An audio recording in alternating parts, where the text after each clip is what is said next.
Now we're going to look at how the Great Depression really began to affect people around the United States.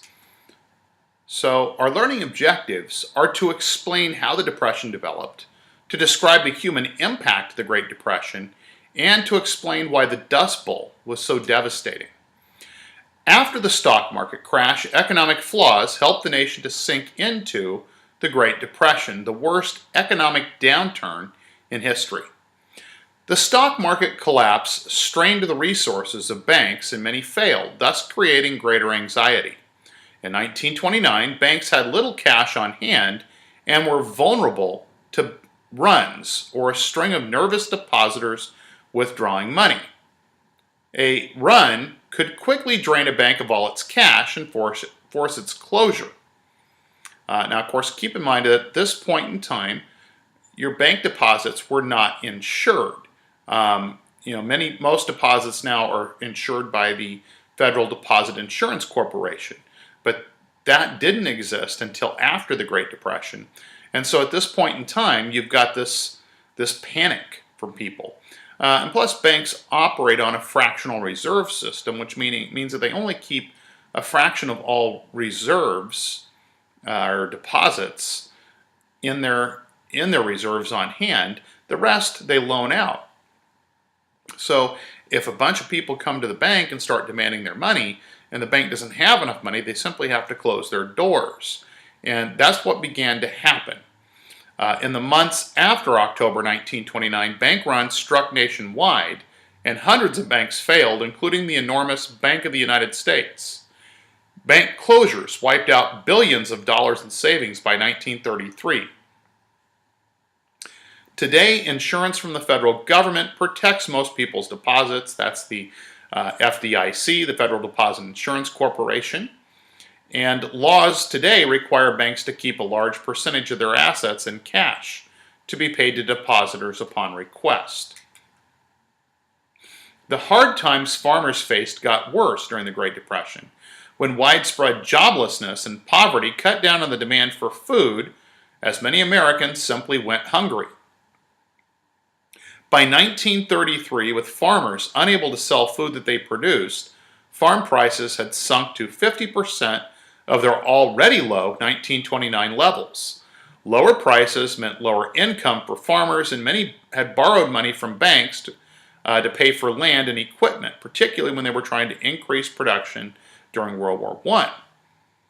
As incomes dropped, farmers couldn't pay back their loans, and in the first 5 years of the 1930s, hundreds of thousands of farms went bankrupt or suffered foreclosure.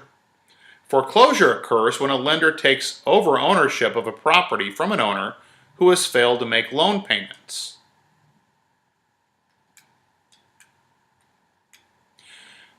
The year following the crash of October 1929 saw a sharp drop in economic activity and a steep rise in unemployment. Such negative trends are not uncommon in times of economic downturn, but the extent and the duration of these trends made the Great Depression different. By 1933, the gross national product dropped over 40% from its pre-crash levels. Unemployment reached a staggering 25%, and among some groups, the numbers were even higher. In the African American neighborhood of Harlem, for example, unemployment reached 50% in 1932. The true measure of the Great Depression's disaster lies in how it affected the American people. Thousands applied for a handful of jobs, and job loss resulted in poverty for most Americans. To survive, people begged door to door, relied on soup kitchens and bread lines, and some simply went hungry.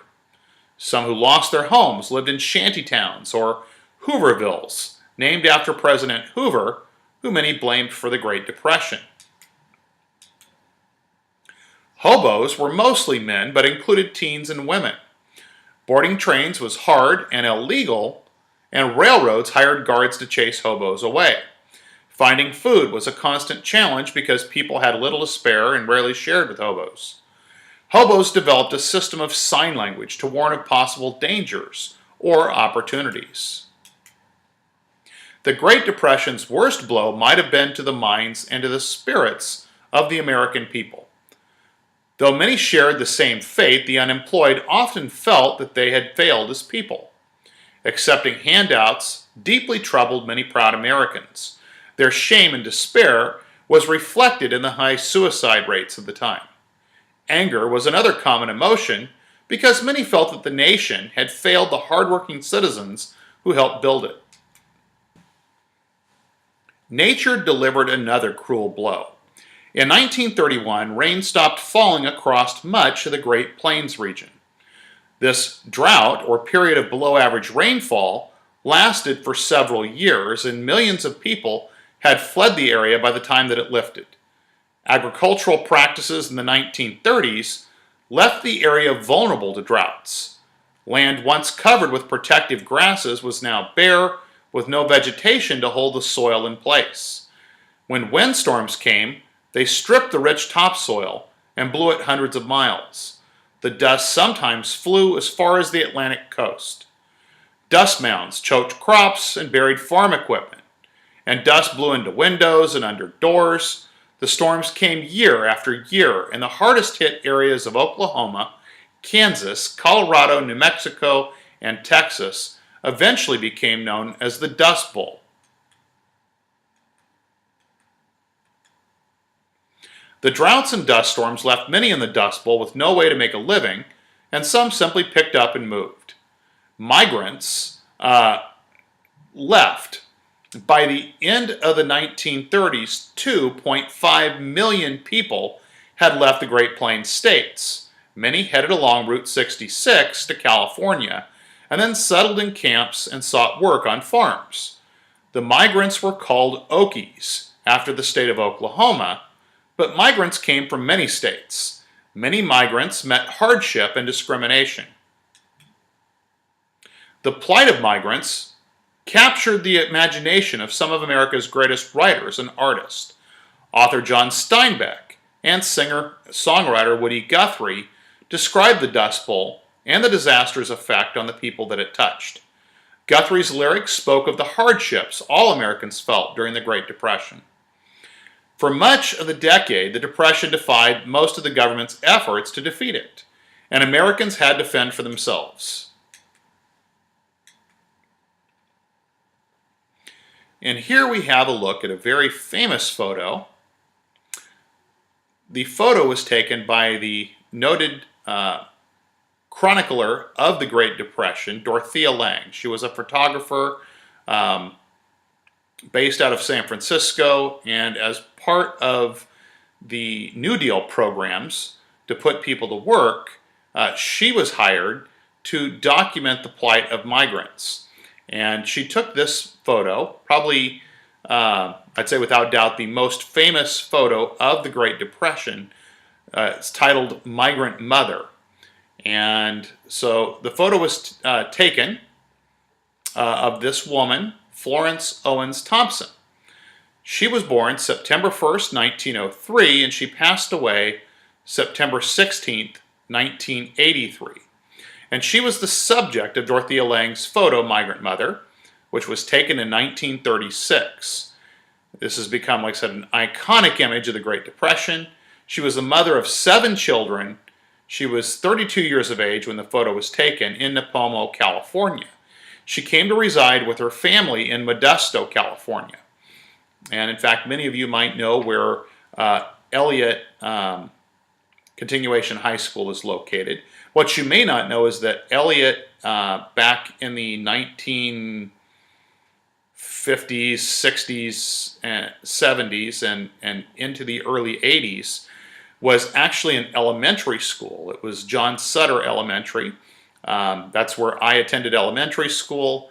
And while I was there, when I was in either 5th or 6th grade, I don't remember which, but one of my classmates brought a photograph. It was an enlarged version of this photo, and the photo was of his grandmother. So our teacher immediately recognized the photo and was completely blown away.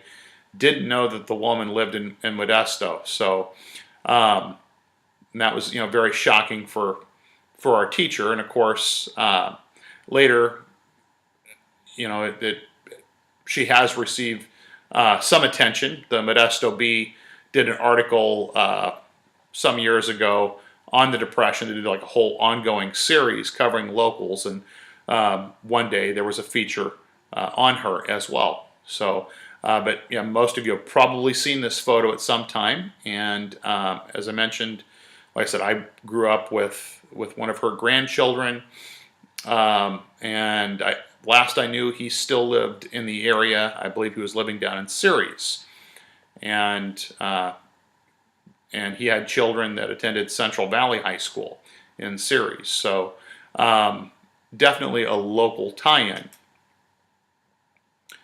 And many other pictures from the Great Depression were, when you actually, if you Google a lot of the photos of the Great Depression, there's a great deal of them that were taken in the Central Valley. Quite a few taken. I've seen some from Riverbank. I've also seen some that were taken out, particularly around Wesley and Grayson, in those areas, out on the western side of Stanislaus County.